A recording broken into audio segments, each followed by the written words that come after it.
माँ Vaishno recording studio Delhi. Music by Sugam राजा।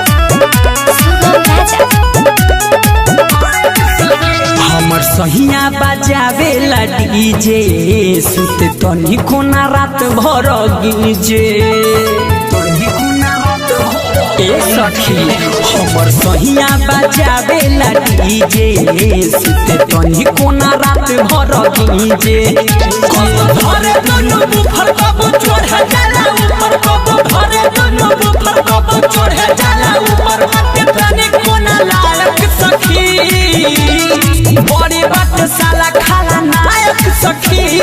मुहे में धरा देल महक सखी बड़ी बात साला खाला नायक सखी मुहे में धरा देल महक सखी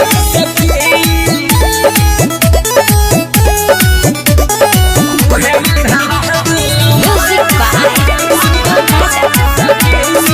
माँ वैष्णो रिकॉर्डिंग स्टूडियो दिल्ली। रखले बा सखी लंबा लंबा तार हो कबो निकाले घुसावे बार बार हो सांस रुक जाला जब खोलेला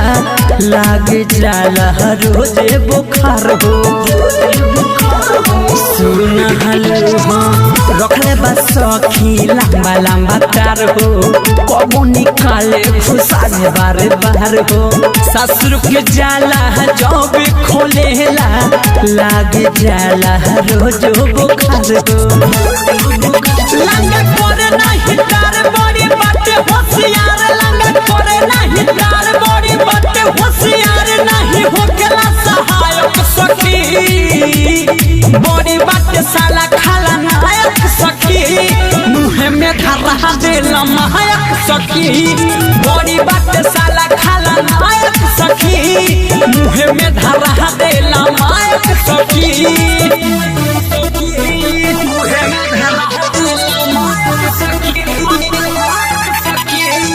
माँ Vaishno recording studio Delhi. Music by Sugam Raja. Shashilal Yadav बजावे जब धुन हो घुस आवाज कान हो जाला सुन हो राइटर छबीला रहतब सहने इहो मिला बता सीख के टिबुन हो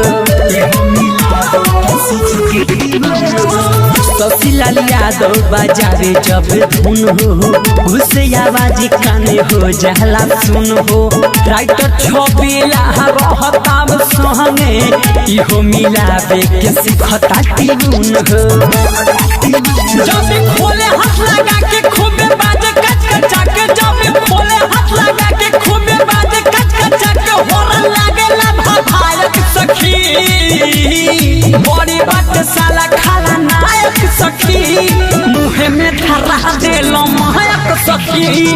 बड़ी बात साला खाला नायक सखी मुहे में धरा देल महक सखी हमर सहिया बजावेला डीजे सुते तनी कोना रात भर गिजे कब धरे दुनु बुफर कब चढ़ जाला ऊपर कब धरे दुनु बुफर कब चढ़ जाला ऊपर हाथ तनी कोना लायक सखी बड़ी बात साला खाला नायक सखी मुहे में धरा देल महक सखी बड़ी बात साला खाला नायक सखी मुहे में धरा दे